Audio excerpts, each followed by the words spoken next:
வருகிற ஞாயிறு செப்டம்பர் 21 அன்று மகாலயபட்ச அமாவாசை. தர்ப்பணம் கொடுக்க இதைவிட ஒரு சிறந்த அமாவாசை கிடையாது. மகாலய அமாவாசையில இந்த செயல்களை மறந்தும் செய்து விடாதீர்கள்.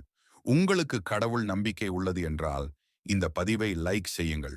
நீங்கள் கொடுக்கும் ஒரு லைக்கும் இது போல் நிறைய தகவல்களை பகிர வழிவகிக்கும்.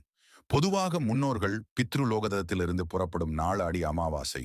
அவர்கள் பூமிக்கு வந்து சேரும் நாளா புரட்டாசி அமாவாசை. திரும்ப பித்ருலோகத்திற்கு செல்லும் நாள்தை அமாவாசை என்று சாஸ்திரம் கூறுகிறது.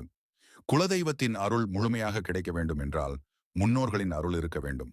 தெவசம் மறந்து போனாலோ, திதி தெரியாமல் இருப்பது, மாதாந்திர அமாவாசையில் வழிபடாமல் இருப்பது போன்ற எந்த காரணமாக இருந்தாலும் மகாலயபட்ச அமாவாசையில் வழிபட்டால் ஒரு ஆண்டு முழுவதும் வழிபட்ட பலன் கிடைக்கும்.